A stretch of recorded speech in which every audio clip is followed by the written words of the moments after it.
আধা ঘন্টা পরেই সে ফোন করছে, এই খাদের ফোন করছে, বলে মুসা ভাই আমাকে মাফ করে দেবেন, আমি আরেকজনকে গালাগালি করতে গিয়ে আপনাকে করে আমি মাফ চাই, আপনার পা ধরে মাফ করে দেবেন। না, আমি বললাম আরে বেয়াদব, তোমার মাফ নেই, আমি একটা ইমামের সন্তান, হেনপার সন্তান, তুমি আমাকে বলছো আরাম যাতে তোমার মাফ নেই। সে বলে আমিও শিক্ষকের সন্তান।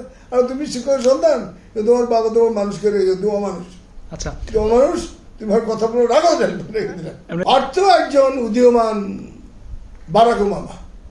Barack Obama? হ্যাঁ, সে বাংলাদেশের উদীয়মান বারাক ওবামা হতে পারবে, সে বড় লিডার, উদীয়মান বারাক ওবামা হবে সে একদিন বড়। আমি দেখি তো কি মনে হয়, মানে খুব sharp, very sharp and full of leadership. It is very sad যে শেখ হাসিনা তাকে তার সাথে রাখতে পারে নাই। Sheikh Hasina brought all these rubbish, criminal culprits in the cabinet. Her cabinet full of culprits, full of culprits. দেখেন না ওবায়দুল কাদের বেয়াদবের বেয়াদব আমাকেই গালিগালাজ করছে। আমাকে কি গালিগালাজ করছে জানো তুমি? শোনো, সে একদিন আমাকে টেলিফোন করছে, আমি তখন হ্যাঁ, সে তখন প্রতিমন্ত্রী যুব।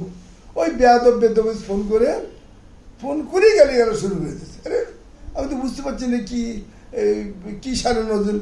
তা বলছে তা আমি বললাম যে আরে শোনেন ওবায়দুল কাদের সাহেব, আমি একজন বীর মুক্তিযোদ্ধা। তো বলতেছে তোর মতো আর জিয়া রহমানের মতো মুক্তিযোদ্ধা আমার পেশাবের সাথে বেরিয়ে যায়। উনি আপনার জুনিয়র না? হ্যাঁ, জুনিয়র।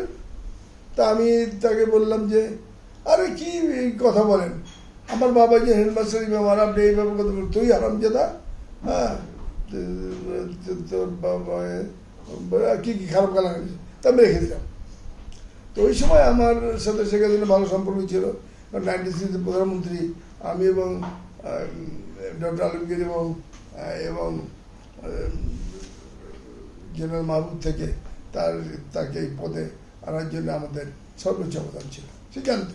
তা আমি প্রধানমন্ত্রী শেখ হাসিনাকে কাউকে মেসেজ দিয়ে দিলাম।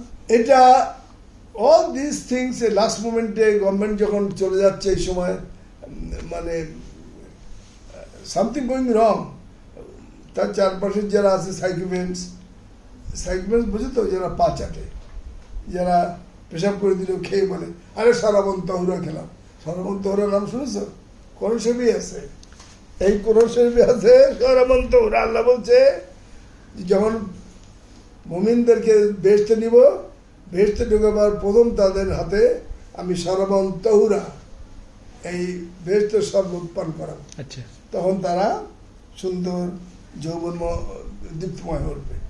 তো এই সাংবাদিক কিছু আছে আর পা চারা কিছু তার ওখানে, তারা শেখ হাসিনা পেশাব করে দিলে খেয়ে বলে ডক ডক ডক ডক করে খেয়ে বলে সরবন তহুরা পান করলাম, করে তাকে নিয়ে নাচে গান গায়, কালো কালো সাদা সাদা আমি যেন কি যৌবনকালে প্রেমের কথা বলা হয়নি, এই গান টান গায়। কিন্তু তারা কিন্তু এরশাদের চারপাশে ওইরকম কিছু ছিল। আমি এটা বলি, এরশাদ যেদিন ফল করে যে রাত্রে, সেদিন তো তার বাড়িতে আমরা ছিলাম। তারপর নুরুদ্দিন বললো তাকে ক্ষমতা করতে বলো। তখন ইংলিশ নিউজ 10টা আরম্ভ হয়ে গেছে।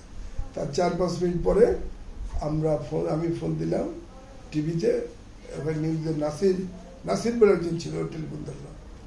তো তখন কনফারেন্স তখন কথা বলতে হবে, উজির স্যার আছে, তখন বলে ঘোষণা করে দাও, President decided to hand over power to the caretaker chief whenever the chief would be decided by the all oppositions. আমি চলে আসলাম। পরের দিন সকালে তার বাড়ি গেলাম, গেলে এডিসি ক্যাপ্টেন কামাল এবং পরে জেনারেল ইসলাম এখন বেঁচে আছে, আমার হাতের ঘরে কি কাগজ আছে, তা আমি দেখা করতে চাই প্রেসিডেন্টের সাথে। তা বলছি প্রেসিডেন্ট ইজ ইনডিসপোজড, আপনি দেখা করবেন? মানে প্রেসিডেন্ট অসংলগ্ন বা অসংযত, দেখা কেন দেখা করবো, যাবো। আমি তা ডুবে গেলাম, গিয়ে দেখি পাঞ্জাবি পরা, চোখের পানিতে পাঞ্জাবি বুক ভেসে গেছে, বুকের উপরে চোখের পানি পড়ে পাঞ্জাবি ভিজে গেছে। তো উনি আমার দিকে তাকাতে পারছে না, মাথা নিচু করে বলছে কি বলে, বাইরের লোক আমার সম্পর্কে কি বলে। আর কি বলে দেখেন, কাগজে আছে। কাগজ দিলাম, হেডলাইন বাংলার স্বৈরাচার এখনো জীবিত কেন। হ্যাঁ, তিনি বলে হ্যাঁ এরকম লিখতে বলো, the other day they call me demigod। আমি কেন, আমি এবং মুজিবুর রহমান স্যার আর এই যুগ সাদেক স্যার আপনারা দয়া করে বলে নাই যে আমরা প্রথম সমাসন্ন, আমরা বলি নাই চৌসুকের মতো আপনি নিহত হয়ে যেতে পারেন, আমরা আপনাকে বলি নাই, আপনি আমাদের কথা কেন শোনেন নাই। আমরাও বলেছিলাম আইদের বেগম জিয়া শেখ হাসিনা কারোর সাথে আপনি ডিল করে ফেলেন, আপনি তাও করেননি।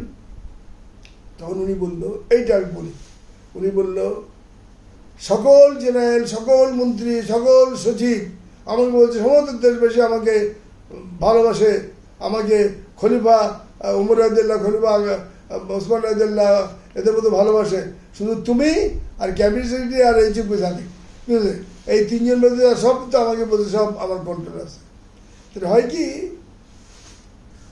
রবীন্দ্রনাথ ঠাকুর লিখে রেখে গেছেন, সত্য যে কঠিন, কঠিনের ভালোবাসিলাম সে কখনো করে না বঞ্চনা। সেই কঠিন সত্য সবাই বলতে পারে না, ভয় পায়। জি, একজন উদীয়মান রাজনীতিবিদ যার ভবিষ্যৎ ভালো, ভবিষ্যৎ যার দীপ্তময়, এরকম কাউকে হেনস্থা করতে নাই। সে তো প্রধানমন্ত্রীর আত্মীয়, খুব কাছের মানুষ। ওইটা আর কি, হেলালের সাথে প্রধানমন্ত্রীর কোনো ডিফারেন্স অফ অপিনিয়ন থাকতে পারে, ওই কারণে হেলাল তো শ্বশুর। হেলালও শেখ হাসিনাকে অনেক অনেক অনেক অনেক দুঃখ দিয়েছে। 96-এ গভর্নমেন্টের পর 2000 সালে যে ইলেকশন, ওই সময় হেলালের কাছে কিছু টাকা ছিল, সে টাকা হেলাল মেরেছে, ওনাকে দেয় নাই, এই জন্য ইলেকশন মেরে হেরে গেল। আমাকে বলছে বেগম জিয়া যা এসে গেল, কেননা হাসিনার কাছে করে একটা পয়সা ছিল না, হেলালের কাছে উনি কিছু টাকা বলে রেখেছিল, হেলাল সেটা মেরে দিচ্ছে। কি আপন ভাই, উনি ক্ষমতাচ্যুত হয়ে গেল।